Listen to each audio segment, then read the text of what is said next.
I'm Veronica Dudo in Washington, D.C. Tonight on EWTN News Nightly, regional war fears. The U.S. strikes Iran and reinstates a blockade threatening the global economy as President Trump pressures Iraq's visiting prime minister to disarm hostile militias.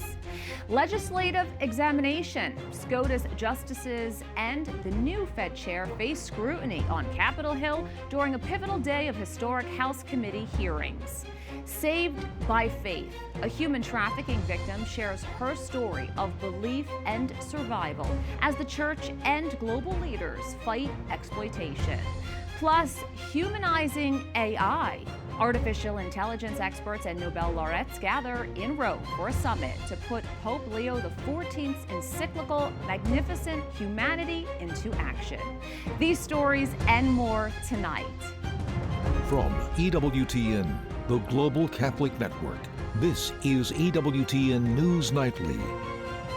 Thank you for being with us on the feast day of Saint Kateri Tekakwitha. Our top story tonight. President Donald Trump welcomes the Iraqi Prime Minister to the White House to discuss investments and regional issues like the war with Iran.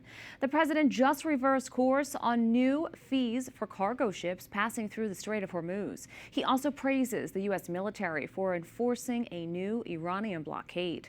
White House correspondent Owen Jensen reports. Veronica, when the Iraqi Prime Minister pulled up to the West Wing today here at the White House, right down the driveway from me, from a distance, I was able to shout a question to President Trump about the new leader's visit. Here's that brief interaction. Take a listen. President Trump, sir, your message to the Iraqi people with the new Prime Minister here, sir. We love Iraq, and they're well represented. This man just won a big election. They are very well represented. I can tell you that. Thank you very much. Later, President Donald Trump and the Iraqi Prime Minister sat down in the Oval Office. He's been a great fighter and he's been a great fan of America. My thanks to His Excellency the President for the warm welcome. President Trump talking deals and jobs for both countries, emphasizing that Iraq has tremendous potential because of their oil. We're going to make some tremendous music together. The Iraqi Prime Minister's visit happening as tensions in the volatile Strait of Hormuz remain high. Another wave of U.S. strikes on Iran and Iranian attacks on shipping and U.S. allies left an interim peace deal uncertain.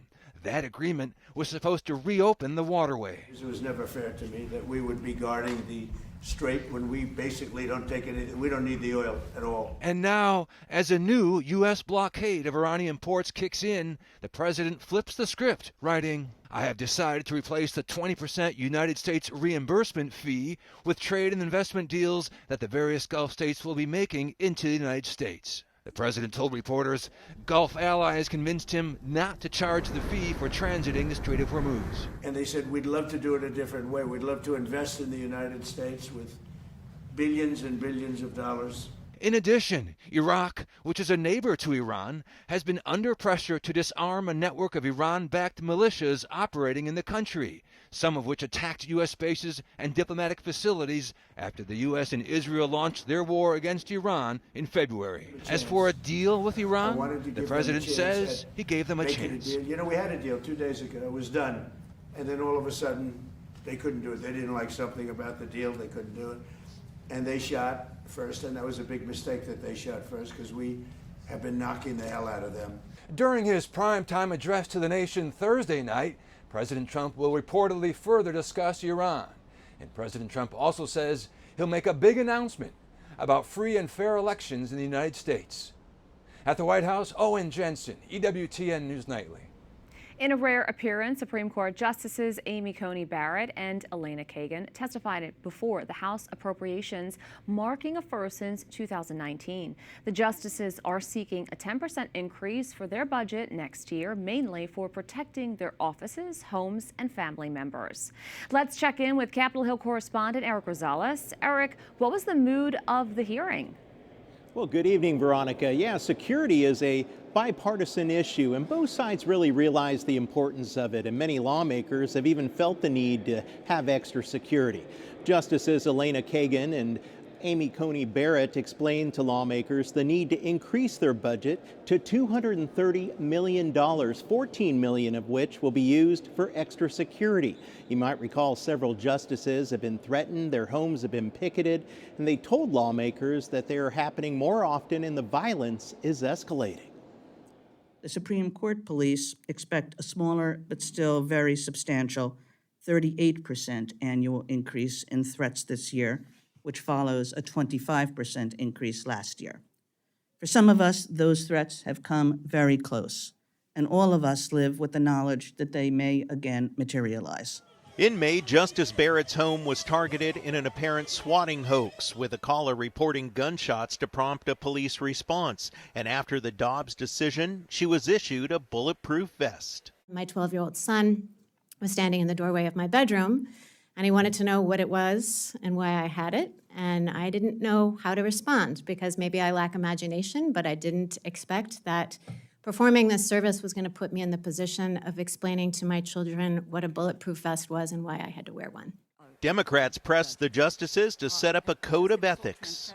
I strongly support Ranking Member Raskin's High Court gift ban, which would bring the Supreme Court justices' rules in line with the rest of the federal government. The court follows the restrictions of the Judicial Conference of the United States applicable to all judges with respect to gifts, and we are not. There are restrictions on our ability to accept gifts. The 9 justices all agreed to a code of conduct. It's specifically geared towards the Supreme Court. As you also noted, there is a question about enforceability, and right now the mechanism has no enforceability system. Lawmakers also asked for an update on the leaked Dobbs decision, which overturned Roe in 2022. The marshal issued a report at the conclusion of our internal investigation saying that we had not at that time. But right. yeah, she also said in that report that were additional evidence or leads to surface that they would be pursued.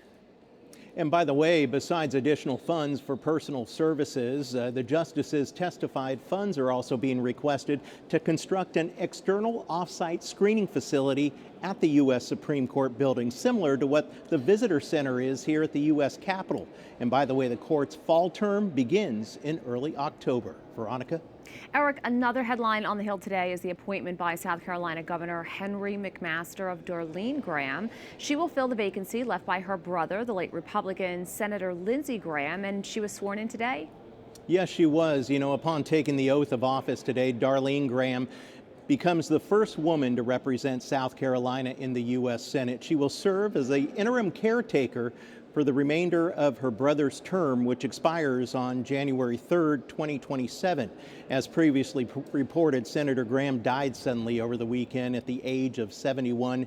And Veronica, an official decision on whether or not Senator Graham will lie in state here at the U.S. Capitol has not been announced just yet, but President Trump has already hailed Graham as a true American patriot and stated that funeral details will be revealed in the coming days. Veronica?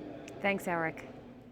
Federal Reserve Chairman Kevin Warsh also spent the day on Capitol Hill. He delivered his first congressional testimony since taking over as the head of the U.S. Central Bank. He faced questions from lawmakers in the House Financial Services Committee about his stance on interest rates. My colleagues and I recognize that high inflation has been an undue burden on American households and businesses. And while monthly price volatilities and variations are inevitable, especially in an unsettled world, underlying inflation over longer time horizons is determined largely by monetary policy. As the chairman said at the outset, inflation's a choice. Warsh pledged to make high inflation a thing of the past, yet he did not provide a signal regarding the central bank's next steps. However, Warsh did say the most important aspects of the economy are business investment, the rise of artificial intelligence, and the construction of data centers. Tomorrow, Warsh will sit before the Senate Banking Committee. The Society of St. Pius X, known as SSPX, has filed an appeal against the Vatican decree that declared the traditionalist group is in schism with the Catholic Church. On July 1st, SSPX consecrated 4 bishops without papal authorization. The next day, the Vatican issued a decree declaring the excommunication of all bishops involved in the ceremony. SSPX submitted the appeal to the Dicastery for the Doctrine of the Faith on Saturday, seeking to suspend the decree. Central American bishops are urgently calling on the Nicaraguan government to allow immediate medical attention for Monsignor Abelardo Meda, the Bishop Emeritus of Estel. The 80-year-old is diabetic, uses a pacemaker, and has some vision problems. The situation is alarming since his whereabouts are still unknown.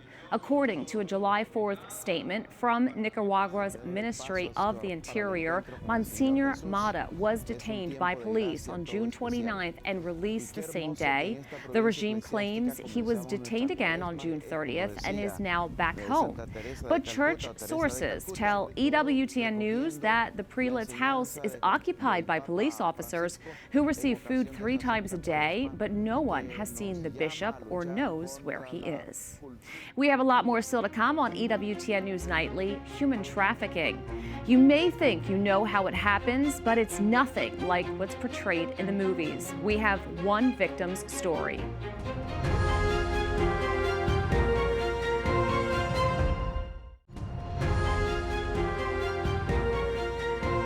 As the world turns its attention to the 2026 World Cup, advocates are warning about a darker reality off the field. Experts say major international sporting events often bring a spike in human trafficking, making awareness and prevention more critical than ever. God has been the biggest part of my life. He has brought me out of some nasty situations, and he has saved my life so many times I can't even count. I mean, he's really the only reason that I'm here still, and he's the only reason I made it through. I would pray a lot, even in that state. You know, you get so low, and then you reach out to him, and he intervened. He intervened, ultimately saving her life. Now, more than a decade later, she is speaking out in an effort to help other victims of human trafficking and to raise awareness. For her protection, EWTN is concealing her identity and calling her Becky. Like so many others, she didn't even realize she was a victim. I didn't really know what I was going through at the time. I didn't know that it was human trafficking at the time. I just thought that I was in a situation that I was stuck in and couldn't get out of it type of thing. I saw it more as like domestic violence almost. Experts say that's exactly what traffickers count on. Human trafficking isn't the way the movies portray it. Yes, there's a small percentage of cases where people are kidnapped off the streets, transported internationally, but most of the time it is done through deception, through fraud, through manipulation and social media. Traffickers profit at the expense of their victims by compelling them to perform labor or to engage in commercial sex in every region of the United States and around the world. Last month, Pope Leo XIV issued a direct appeal to those who profit from human suffering. Deténganse. Stop. Conviértanse. Repent. Las lágrimas. The tears and blood of these brothers and sisters cry out to God, and their suffering reaches him. The money wrested from the vulnerability of the poor will bring neither peace, nor honor, nor a future. Ni honor, ni futuro. The Pope's appeal comes as many countries step up efforts to combat trafficking. Just this month, the European Commission proposed new sanctions aimed at dismantling trafficking and migrant smuggling networks. Meanwhile, new United Nations data underscores the global scale of the problem. The report says the most common form of human trafficking is sexual exploitation. Nearly 1 in 5 victims worldwide is a child. Women and girls make up the majority of victims trafficked for sexual exploitation. In the United States, authorities say trafficking often increases wherever large crowds gather. We love our sports, the sportsmanship. It's not the event itself. It's the fact that events draw tourism. They draw men at higher numbers, especially for the World Cup, sporting events. And because of that, and when people are ready to spend money, they somehow think buying a human being for sex is entertainment. Of course, it's not entertainment. It's prostitution is the oldest form of oppression. Nobody chooses to go into it. They are made to go into it either by force, fraud, coercion, poverty, or other circumstances. Faith-based organizations are working alongside law enforcement to recognize victims and restore their dignity. Catholic Charities of the Diocese of Palm Beach operates one of those programs. The church's response, they say, begins by restoring what traffickers tried to take away: human dignity. We need to continue to raise awareness so that people understand what trafficking is, gain an understanding that it really is here and that it is happening in the communities where we're living and vacationing. Our program is named after Saint Bakita, the patron saint of human trafficking, because it's predicated on absolutely 100% recognizing the dignity and the value of the victims that we're seeing. That is one of the most challenging things, because from a perpetrator's perspective, they want this population to be invisible, to be not seen, to go undetected. For Becky, faith became the first step toward freedom. For the church, the mission continues to ensure victims are seen, protected, and never forgotten. The issue of human trafficking took the spotlight on Capitol Hill today as leading Catholic advocates urged lawmakers to strengthen protections for vulnerable children and survivors of modern-day slavery. Joining us now to tell us more is Fran Eskin-Royer, the Executive Director of the National Advocacy Center of the Sisters of the Good Shepherd, and Katie Bowler-Gozwich, the Executive Director of the Alliance to End Human Trafficking. Thank you both for coming on. Thank you. Fran, what is your request and message to lawmakers on Capitol Hill? So the National Advocacy Center of the Sisters of the Good Shepherd and the Alliance to End Human Trafficking are urging passage of two key legislative solutions to end human trafficking, to support survivors, and to better protect our children online. We are urging passage of the House bill, the Frederick Douglass Trafficking Victims Prevention and Protection Reauthorization Act, and the Senate bill, the Kids Online Safety Act. Both bills are not new, they've been around, and they are not moving. The Frederick Douglass TVPRA is authored by Representative Chris Smith of New Jersey. He is a Catholic. He is a staunch human rights advocate and the leading lawmaker on anti-human trafficking legislation. And his bill is seminal. It has the 3 Ps of trafficking. It looks at prevention, it looks at protection, both of survivors and would-be victims, and prosecution. And historically, it has had bipartisan support, but it is stalling. And we need everyone to contact their members of Congress and urge that this bill pass. It has floundered, and I think there are external things at work, but we need everyone to speak about the urgency of this bill. And as I said, we're also advocating for this Kids Online Safety Act, KOSA. This is a groundbreaking bill that would better protect our kids when they're on technology, because it would ask tech companies or force tech companies to take a share of the responsibility in protecting our kids. You know, it's going to take all of us. And it requires what's called a duty of care provision. And it simply requires, and I will get this right, that social media companies exercise reasonable care in designing their products to try to prevent and mitigate certain harms that we know that their products facilitate. And this includes things like suicide and substance use disorders, eating disorders, and also sexual exploitation by human traffickers. So we definitely want folks to move these pieces of legislation. keeping kids safe online in addition to human trafficking, which of course impacts both adults and children. Katie, can you talk a little bit about the size and scope of human trafficking around the world? Absolutely. It is, I'm sure you know, a rather underreported crime. And so therefore, statistics can be a little bit nebulous and difficult to nail down. But according to the Global Slavery Index, on any given day, about 50 million people are caught in human trafficking. So that would include forced marriage, organ trafficking, sex and labor trafficking, and the things that you would typically include in those categories, but also, like I said, the child marriage, et cetera. How do you feel when you are on Capitol Hill and you're talking to lawmakers? Are they taking this issue seriously?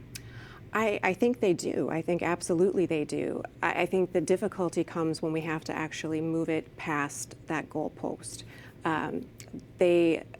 Sometimes it feels like there's a lack of political will to move something across that line, and we just are strongly, strongly, strongly asking that after so many years of it not being reauthorized, particularly in the case of the Trafficking Victims Protection and Prevention Reauthorization Act, we really are calling on Congress to act.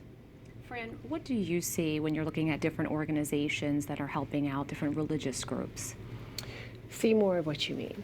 Are they helping when you're looking at Catholic organizations and communities? Are they joining the fight?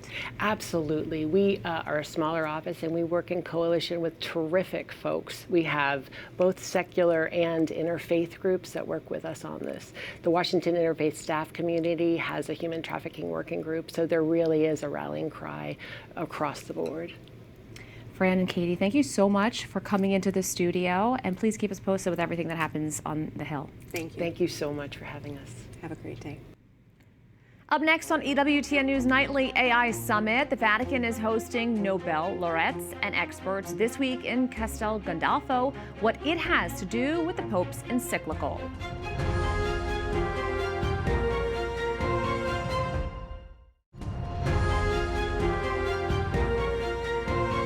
This week, the Vatican is hosting a summit that aims to put Pope Leo's encyclical Magnificent Humanity into action.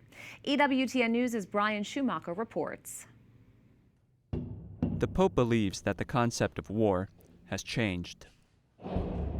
But ever since the entrance into the nuclear age, the whole concept of war has to be reevaluated with terms today. In addition to the nuclear threat, we now must factor in the advances that artificial intelligence can bring to warfare. Simply put, there are more effective ways now to kill or to maim. That is why the Vatican is hosting the Global Nobel Laureates Assembly on Artificial Intelligence and Nuclear War at Borgo Laudato Si in Castel Gandolfo. It's inspired by Pope Leo's encyclical Magnificat Humanitas.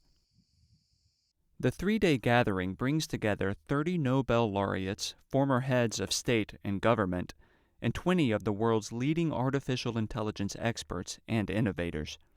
The goal? To search for a new global paradigm capable of combining innovation, responsibility, and ethics. The issue is the extent to which these technologies are advancing faster than human wisdom in terms of the ability not only to govern, but also to understand.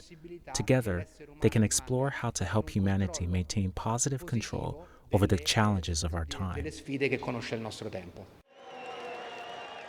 The Vatican says the summit will provide the opportunity for dialogue and produce a new declaration for a disarmed and disarming peace.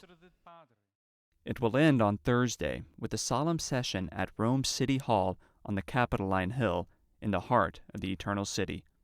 In Rome, Brian Schumacher, EWTN News Nightly. We thank you for watching tonight. Remember, you can follow us on social media, Facebook, X, YouTube, and Instagram at EWTN News Nightly. I'm Veronica Dudo. Good night and God bless.